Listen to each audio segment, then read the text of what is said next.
चेतावनी, वार्निंग, भड़ुए, गद्दार, गांडू, हरामखोर और लवड़ू इस वीडियो को ना देखें, क्योंकि अगर आगे देखते हो और अगर गांडू और गद्दार हो तो आज कान और गांड दोनों से खून निकलने की ज्यादा आशा है।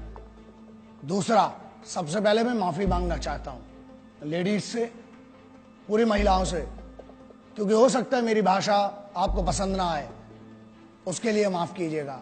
आज सिर्फ और सिर्फ आवाज सिर्फ मेरी है, लेकिन गुस्सा पूरे देश का है। चेहरा सिर्फ मेरा है, लेकिन स्वाभिमान पूरे देश का है। और कोई मुझे ये कमेंट्स में जो ज्ञानी लोग बैठे रहते हैं वो लिखने के लिए कि जो लोग गाली बकते हैं वो औरतों का सम्मान नहीं करते, ऐसा कोई लेना देना नहीं है। इसका मतलब ये हुआ कि जो गाली नहीं बकते हैं वो बड़े शरीफ लोग हैं, ऐसा कुछ नहीं है। अंग्रेजी में बकने वाले को डूड कहा जाता है, हिंदी में जो बोलते हैं उनको क्या कहते हैं, अनपढ़। ठीक है, हम वही सही, लेकिन आज देश की बात करेंगे। जो इंटेलेक्चुअल्स हैं, जो हाई सोसाइटी के लोग हैं, वो ना देखें। आज तो मिट्टी की कसम है, जो बात करूंगा कड़वी करूंगा। देखना नहीं देखना आपकी मर्जी है, ना इनवाइट किया गया और ना करना चाहते हैं। तो आप अगर एक सच्चे देशभक्त हैं, उसका मतलब सिर्फ ये नहीं कि यूनिफॉर्म, क्योंकि पहले ये जंग जो थी वो सिपाहियों के बीच में थी, देशों के बीच में थी, अब ये पर्सनल हो चुकी है। और हर वो आदमी जो राष्ट्रभक्त है, आज मैं उसकी तरफ से बात कर रहा हूं, उस देशभक्त की तरफ से बात कर रहा हूं, because it is a very big battle which is going on in the country right now. This is one of the biggest battle which is happening and which is going on, and the battle is patriots versus traitors. गद्दारों और देशभक्तों के बीच में एक बहुत बड़ी लड़ाई है। तो देशभक्त तो ये थे, अब गद्दार कौन है? मेरे हिसाब से जो मुझे लगता है, हर वो आदमी, चाहे वो आम आदमी हो, चाहे सिंपल साधारण एक जनरल पब्लिक हो, चाहे एक ऑफिसर हो, चाहे वो किसी मीडिया हाउस का बैठा हुआ बॉस हो, चाहे वो किसी बहुत बड़ी ऑर्गेनाइजेशन का सीईओ हो, चाहे वो नेता हो, चाहे मंत्री हो, हर वो आदमी जो इस देश के सिपाही का सम्मान नहीं करता है, उसकी शहादत का सम्मान नहीं करता है, और यहां बैठ के हमारी रोटी खा के अपने नाजायज बाप पाकिस्तान की तरफ से बोलता है, हर वो मादर चोद, हर वो बहन चोद गद्दार है इस देश का, और मेरे लिए वो देशद्रोही है। बड़े बड़े जो इंटेलेक्चुअल्स बैठते हैं चैनल पे, और वो भी आदमी, गद्दार कौन है बे? जो यहाँ की फैसिलिटी चाहिए, एजुकेशन यहाँ की चाहिए, हमारा टैक्स पर एक भारत के आम जो नॉर्मल बंदा है, जो मेहनत करता है, मिडिल क्लास का आदमी, उसके टैक्स पर तुमको पढ़ाई चाहिए, और तुम उसके बाद चैनल्स पर बैठ के बहरान बानी जैसे मादर चौदों को, टेररिस्ट एक नहीं जितने आएंगे बहन चौथ गांड में घुसड़ देंगे, उतनों को मारेंगे मादर चौदों को। समझ में आए बे? उनको जो बैठ के बताते मासूम लोग थे, बहन चौदह पता क्या है तुमको कश्मीर के बारे में बे? अंदर की कंडीशन पता है तुमको? जो गुमराह करते हैं इस देश के बच्चों को, उनको स्कूल कॉलेजेस नहीं जाने देते और अपने लौंडों को विदेश में पढ़ाते हैं। मेरे लिए हर वो मादरचोद, हर वो आदमी गद्दार है जो यहां बैठकर यहाँ की रोटी खाकर, चाहे कहीं पर भी बैठे, किसी भी लेवल का हो, चाहे अंग्रेजी में बोले चाहे हिंदी में बोले, जो भी पाकिस्तान की इस हरकत का और मेरे उन भाइयों को सोते हुए मारा जिन मादरचोदों ने, उनकी तारीफ करने वाला वो हर आदमी गद्दार मादरचोद इस देश का राष्ट्रद्रोही है, गद्दार है, बहनचोद। मैं हमेशा कहता हूं, और मैं ऑपरेशंस जो थे मैं उसके बारे में बात नहीं करना चाहता था। कोई भी ऑनगोइंग ऑपरेशन है, ठीक है, वॉर है, if it is a war zone then there is no problem. तुम हमारे मारोगे, हम तुम्हारे मारेंगे, इक्वालिटी है, युद्ध है। लेकिन यहां पहली बार था कि युद्ध के नियम तोड़े गए, इसलिए बात करना पड़ेगी आज। यार सोते में तुमने हमला किया और सामने से मारो ना बे। तुम्हारी भी इज्जत है, तुम भी सिपाही थे, बहुत पहले इसकी इज्जत कर ली। टेररिस्ट की इज्जत नहीं, सिपाही होते एज अ सोल्जर। मैंने पिछले वीडियो में कहा कि मैं इज्जत करता हूं किसी भी देश का सिपाही हो। अबे तुम क्या बात करते हो बे? तुम तो मुर्दे नहीं अपनाते हो। हमने फिर भी इज्जत की, बोला, तुम्हारी तारीफ की, सबकी तारीफ की, लेकिन अब युद्ध के नियम टूट चुके थे।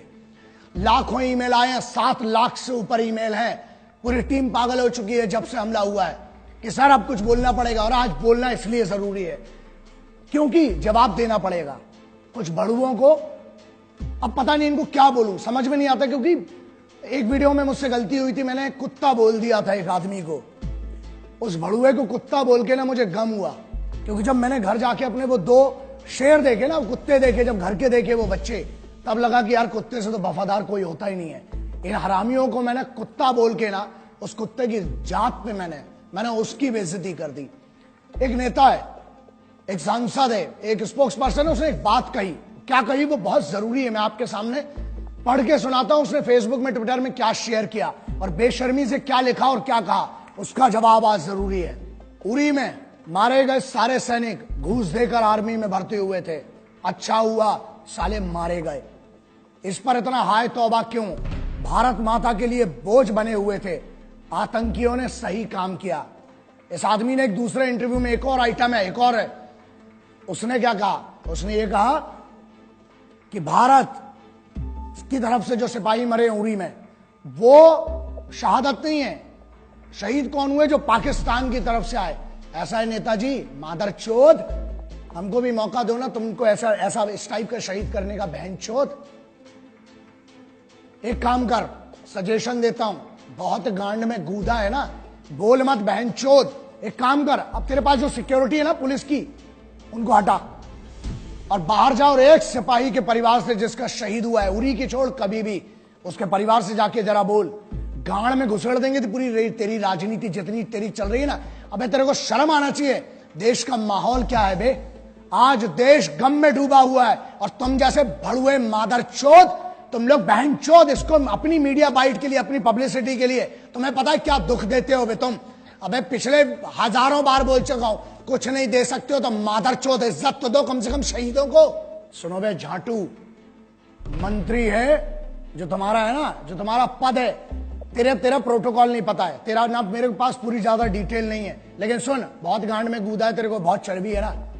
मेरे इसी में ईमेल आईडी आता है, मेरी चैनल का एड्रेस आता है, बहनचोद भेज, वहां पर अपना एड्रेस भेज और अपना नाम भेज। और तेरे को बहुत गर्मी है ना, अबे फौज ना गांड में नीचे डंडा डालेगी, कान से निकालती बहनचोद। अभी फौज के मर्जी, तुमने फौज के भी मार नहीं देखी है ना, अभी तुमने हमारा सम्मान देखा है बहनचोद। तेरे को बहुत गर्मी है, जो तेरे पास पुलिस का कैडर मिला है ना, तो क्या कहता है कि पुलिस के जो है वो, एक और स्टेटमेंट दिया ना इसी आदमी ने कि सोते रहते हैं, है ना।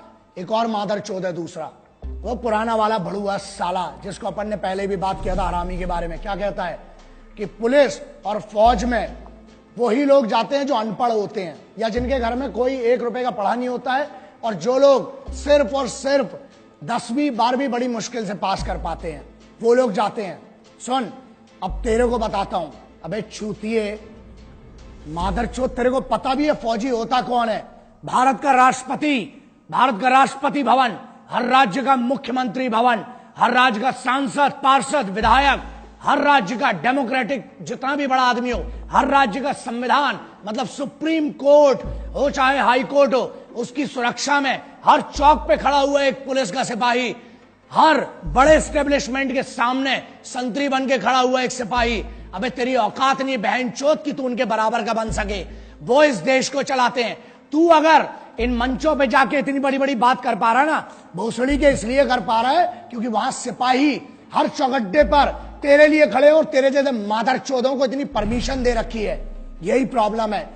जिस दिन छूट मिलेगी और जिस दिन सही मौका आया, याद रखना गांड में इतना बड़ा सुल्ला जाएगा।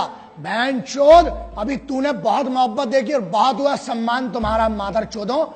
एक और सेंटेंस बोला इसने बहनचोद ने कि पैसा देके, घूस देके जाते हैं। अबे चूते तेरे पास दिमाग है लौड़े? बात एक्सट्रीम इनसेंसिबिलिटी की, शुद्ध भाषा में चूतियापा बोलते हैं ना जिसको, वो ये इन जैसे बहुत बड़े बड़े होशियारों ने जो बड़े बड़े यूनिवर्सिटीज में पढ़ रहे हैं, उनका कहना ये है कि फौज में पैसा देके जाते हैं और सोते हैं और राशन खराब करते हैं, राशन खाते हैं फ्री का, है ना। चलो इसका बड़ा सिंपल सा आप समझो, जितनी आपकी समझदारी है ना। अगर पैसा देके जाना है तो फौज में क्यों जाएगा आदमी? मरने के लिए। फौज में क्यों जाता है? फौज में कंफर्टेबल लाइफ नहीं है, तुम्हारे जैसी नहीं है। और बोलते हैं, हाँ एक और बात बोली कि आलसी है जो फौज में जाते हैं, वो लोग आलसी हैं इसलिए सो रहे हैं। बेटा तू बहनचोद, तू अपनी बात कर रहा है, तेरे से तो दाढ़ी बनाता नहीं है रोज बहनचोद, तू क्या आलस की बात करता है बे? एक जगह पे 15 साल से डले हुए हैं तुम जैसे भड़ुए, इस देश का राशन खा रहे हो, हमारा टैक्स खा रहे हो, हमारी हर चीज खा रहे हो, उसके बाद बोलते हो बड़ा नेता और यूनियन वाले। बड़ी बात है, तुम जैसे बड़े पदों पे भी जा सकते हैं, लेकिन हमारे लिए पद मैटर नहीं करता बे। इज्जत कमाना अलग बात है, ताकत कमाना अलग बात है। तुम जैसे भड़ुओं की कभी इस देश में इज्जत नहीं होगी। क्यों? क्योंकि इस देश में अगर मंदिर हो, चाहे मस्जिद हो, चाहे गुरुद्वारा हो, चाहे चर्च हो, उसको सुरक्षा कौन देता है? वो है सिपाही। बाहर से जो पाकिस्तान की तरफ से आ रहे हैं वो दुश्मन है, उनसे लड़ना बहुत सरल है। तुम लोग साले जो अंदर गदर मचा के रखिए ना, उसके लिए एकाध न एक दिन बहुत गलत होगा। मैं बहुत कोशिश कर रहा हूं, प्रयास कर रहा हूं कि बचा रहूं, गुस्से में ना आऊं, लेकिन अब लगता है कि अब कुछ ना कुछ, और जिस दिन होगा उस दिन पब्लिकली और बहुत गंदा होगा तुम्हारे साथ। क्यों फौज में जाता है? अबे वो बच्चा जिसको एक गरीब घर से आके पुलिस में या फौज में जाना पड़ता है ना, 3 बजे रात को उठता है वो बच्चा। जब बेंचो तुम लोग पार्टी कर रहे होते हो ना वहां पर अपने कॉलेज में, यूनिवर्सिटीज में और अपने बड़े बड़े भवनों के अंदर, बड़ी बड़ी मेस में जब तुम पार्टी करते हो, बेंचो दो, अबे तुमको पता भी है सिपाही होता क्या है? क्योंकि सुनो, प्रॉब्लम यह है हमारे देश में, ना एक नेता का लौंडा आज तक सिपाही बना, ना आज तक ये भोसड़ी के जो यूनियन में बैठे हैं, कोई अमीर का लौंडा आज तक सिपाही नहीं बना। कहां गए वो मादरचोद बड़े बड़े अमीर? अबे भोसड़ी के खेल के लिए समय देने वालों को, मैच जीतने वालों को क्या मिलता है? इनाम मिलता है ना? और वहां जो जान अपनी बॉर्डर पे लगाते हैं, -60-50 में वहां लड़ रहा है आदमी, घूस देके गया। चल माना बहनचोद तेरी बात, चल घूस देके गया बहनचोद, तू दे देना मादरचोद, है गांव में दम तेरी, तू जा घूस देके बहनचोद उधर पे, एक दिन की नौकरी कर मादरचोद। अबे आर्मी की और कमांडोज की छोड़, स्पेशल फोर्सेस की बहनचोद, एक दिन मैं देता हूं चैलेंज, अबे तेरी पूरी जिंदगी की पेमेंट दूंगा इन भड़वे मादरचोद गद्दारों की। जा एक दिन ट्रैफिक पुलिस का काम करके देख मादरचोद, धूप में वहां खड़े होकर देख, पानी में खड़ा होकर देख, मुंबई पुलिस हो, चाहे दिल्ली पुलिस हो, चाहे हरियाणा हो, चाहे उत्तर प्रदेश हो, एक पुलिस के सिपाही का काम करके देख। फौज की तो बहुत दूर की बात है, तेरी गांड में इतनी दम नहीं है बहनचोद। और सुन, ये बात क्लियर सुन ले, आज तुम जैसे मादरचोदों को अगर मार के जेल जाना पड़ा, 14 साल मंजूर है बहनचोद।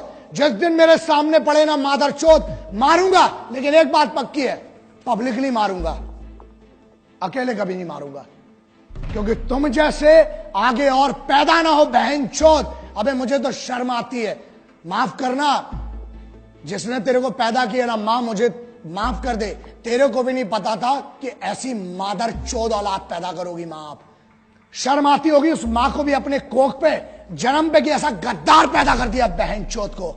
सुन मादरचोद, जिस दिन मेरे सामने आया मारूंगा, घसीट घसीट के मारूंगा बहनचोद। और दूसरी चीज, 14 साल होती ना, जमानत तो मिलेगी, आऊंगा तेरे जैसे और मादरचोदों को ढूंढूंगा, फिर मारूंगा बहनचोद, जाऊंगा। 14 साल मंजूर है बहनचोद, क्रांतिकारियों का चेला हूं, जेल भी गया कोई फर्क नहीं पड़ता है, लेकिन तुम जैसे गद्दारों को चुप करके रहूंगा, फिर मारूंगा, फिर जेल जाऊंगा, बाहर आऊंगा, जब जब आऊंगा मारूंगा मादरचोदों। दूसरी बात मुन्ना, हमें रोज सुबह से लेकर रात तक धमकी के कॉल आते हैं, और रही बात हमारी, मादरचोदों इतनी तैयारी के साथ चलते हैं, इतना जखीरा तो खुद लेके चलते हैं बे, इतना असला बारूद। मादरचोदों 1 किलोमीटर तक धुआं धुआं करूंगा जिस दिन मैं मारने पे आया बहनचोद। और ये दम बुलेट प्रूफ गाड़ी की नहीं है, बीपी की, जिसमें बैठ के घूम रहा हूं। गाड़ी के बाहर आने के बाद भी जगह बोल तू बहनचोद, नाम बता उस जगह का, अकेला आऊंगा मादरचोद, ईमेल कर, फोन नंबर ले मेरा, लिख चैनल पे अपना एड्रेस, आऊंगा मारूंगा बहनचोद घुस के तेरे को। लेकिन सुन, तुम जैसे जितने मादरचोदों सिपाहियों के बारे में, उनकी शहादत के बारे में बोलना बंद करो मादरचोदों, वरना मेरे जैसे बहुत पागल है, एक को काटोगे 1000 खड़े होंगे, हर बार पैदा हुए आगे भी होंगे, मार डालूंगा बहनचोद तुम जैसे एक एक को। मैंने बहुत कोशिश की है कि वो गुस्सा ना दिखाऊं, अच्छे से प्यार से बात करूं, लेकिन अब ये लड़ाई जो थी, पहले लड़ाई फौज की या सल्तनत की या देशों की थी, बात अलग है। अब ये लड़ाई भारत के, हिंदुस्तान के हर सिपाही की नहीं रह गई है, ये लड़ाई हो गई हर हिंदुस्तानी की। क्यों? क्योंकि तुमने जंग के नियम तोड़ दिए, तुमने यार सोते हुए मारा। बात यह है उन 17-18 या उन 50 लोगों की नहीं है जो अभी मारे गए, बात यह है कितने तक यार, कब तक सहन करेंगे। अब now it is the right time to retaliate and remember, but you will have to pay for it. याद रखना, कुछ व्हाट्सएप और फेसबुक वीर आए हैं आजकल, बहुत बड़े बड़े योद्धा, कुछ भी लिखते हैं। मैं उस यूथ को, ये मैसेज मेरा बहुत जरूरी है, रिमेंबर, फेसबुक और व्हाट्सएप पे जंग नहीं लड़ी जाती है, ठीक है? आप तैयारी कीजिए, जैसे यूथ की बात है, अभी एक बात करिए, एक बानी, अभी एक बंदा जो बीएसएफ का असिस्टेंट कमांडेंट बना है, नया लड़का, आपको पता है वो भी जम्मू कश्मीर से आता है, उसने तैयारी की, उसने दूसरा रूट लिया। वो आज एक ऑफिसर बना, he can actually make some difference. वहां बैठे बैठे फेसबुक और व्हाट्सएप, गाली मत बको, अपने दुश्मन है जो भी है, गाली मत बको, मतलब फेसबुक और इस पे ठीक है, मैंने बकी, मैं मानता हूं, लेकिन मेरे पास कोई ऑप्शन नहीं छूटा था। बहुत सारे ईमेल्स आए, लाखों ईमेल आ रहे हैं और कमेंट्स भी आ रहे हैं व्हाट्सएप, हमारी जो जितने भी चैनल्स हैं उस पर आ रहे हैं। ये गलत बात है और उसको मुझे कंडेम करना पड़ेगा, आपको बोलना पड़ेगा, स्पेशली यूथ को। अब बहुत सारे लोगों ने लिखा सर पाकिस्तान को उड़ा दो, पॉइंट ब्लैंक मार दो, पूरा पाकिस्तान पे न्यूक्लियर अटैक कर दो। यार वॉर ऐसे नहीं होती है, पहली चीज। There are lot of things involve in that. Democratic level पर अलग होती है, बहुत सारी चीजें होती हैं। फौज को अपना मूवमेंट करना, वो अपने हिसाब से करेगी ना, व्हाट्सएप और फेसबुक के हिसाब से फौज नहीं चलेगी। स्पेशली जो इंडियन स्पेशल फोर्सेज हैं या वर्ल्ड वाइड जो भी स्पेशल फोर्सेज होती है, पहली बात हम कोशिश यही कर रहे हैं कि हम तो कोई उल्लंघन ना करें, और अगर करेंगे भी तो पता नहीं चलता, पहली बात, और पता होने भी नहीं देंगे इस बार जो कार्रवाई होगी। नाउ पाकिस्तान उड़ा दें, यार वहां पे भी मासूम लोग हैं। जंग पाकिस्तान में रहने वाले मासूम और नॉर्मल लोगों की, पाकिस्तान के आम आदमी की नहीं है और हिंदुस्तान के आम आदमी की नहीं है, लेकिन अब आपने बना दी है ये जंग। बट हम अभी भी कहते हैं कि जंग से कभी किसी का फायदा नहीं हुआ है। तुमने हम पे 5 थोपी, 5 बार हारे हो, लेकिन इससे किसी का फायदा नहीं होता है। कोशिश करना, दुआएं करना जितनी हो, शिद्दत से दुआएं करना कि कभी जंग ना हो, क्योंकि उससे किसी का फायदा नहीं होता, हमेशा नुकसान होता है। बातचीत से अगर बात बन रही होती तो ये मुद्दा नहीं आता। हम लोगों ने तो हर बार कोशिश की, तुमने नियम तोड़े, अब हड्डियां तोड़वाओ, वो तुम्हारी मर्जी है। हिंदुस्तानियों का स्वाभिमान बहुत बड़ा होता है, अभिमान बहुत होता है अपने में। कैसी बच्चों जैसी बातें कर रहे हो तुम लोग, हाँ समझ में नहीं आया ना, बताता हूं। अबे हमारे इधर तो बेवड़े भी होते हैं ना, वो भी गुस्से में एक दूसरे को गुटका नहीं देते हैं, समझ में आ गया। अबे तुम तो कश्मीर मांग बैठे पागलों। दूसरी चीज, हमारे इधर ना, अबे पब्लिक ट्रेन, लोकल ट्रेन में ना, वसई विरार साइड की कोई ट्रेन होती है, उधर अंबाला पटियाला की कोई ट्रेन होती है लोकल ट्रेन, अबे वहां पर लोकल ट्रेन में सीट नहीं देते हैं, तुम तो कश्मीर मांग बैठे। और अगर पैर की धूल होती तो फिर भी 1 लाख बार सोच के चलो दे दिया होता, मोहब्बत से मांगते तो। अबे तुम तो दुश्मनी में हमसे हमारा मुकुट कश्मीर मांग बैठे हो। हमारा था, है, और कुबा गांड में तो ले लेना, बहनचोद हमारा था, है और रहेगा। जितनी बार घुसोगे उतनी बार मारेंगे, आ जाओ, प्योर इन्विटेशन है। और रही बात हमारी, हम जैसे पागलों को घंट फर्क नहीं पड़ता, बहनचोद डंडा डालेंगे, पेलेंगे जितनी बार आओगे। माफ करना, मैं उनसे माफी मांगना चाहता हूं जो मेरे सिपाही, चाहे वो पुलिस के सिपाही हैं, चाहे मेरी फौज के सिपाही हैं, चाहे जो भी सिपाही हैं जिनकी हम बात करते हैं, जो यूनिफॉर्म पर है, जिसने यूनिफॉर्म पहनी है, कोई सी भी यूनिफॉर्म है, वो इस देश का सिपाही है। अगर इन गद्दारों को मैं जवाब नहीं दे पाया हूं ढंग से, या इनके सम्मान में कोई कमी रह गई है, तो मैं आपको वादा करता हूं, एक कमांडो वचन, एक सिपाही वचन है, जहां मिलूंगा, जब मिलूंगा, आपकी तरफ से अलग से इनकी गांड में डंडा करूंगा, अलग से मारूंगा बहनचोदों को। मैं सिर्फ, हम जो है, हम सिर्फ तिरंगे के सगे हैं, ना हम किसी के उपकार के हैं, ना हम किसी सरकार के हैं, समझ लेना। ना हम किसी के उपकार के हैं, ना हम किसी सरकार के हैं, हम हैं तो सिर्फ हर फौजी, हर सिपाही के परिवार के हैं। हमको किसी से कोई मतलब नहीं होता, ना हम किसी के उपकार के सगे हैं, ना हम किसी सरकार के सगे हैं। हम हैं तो हैं सिर्फ और सिर्फ एक फौजी और एक सिपाही के परिवार के सगे हैं। बस इतना मेरी तरफ से आज जितना हो सका इस भाई से करूंगा, आज भी कर रहा हूं, आखिरी तक इस मिट्टी के लिए लड़ूंगा। और अगर तुमसे ना हो सके तो बताना, ये भाई तो आखिरी सांस तक तुम्हारे लिए लड़ेगा और इस मिट्टी के लिए लड़ेगा। ये वादा रहा तुमसे, आज भी और आगे भी। जय हिंद, वंदे मातरम, इंकलाब जिंदाबाद, भारत माता की जय।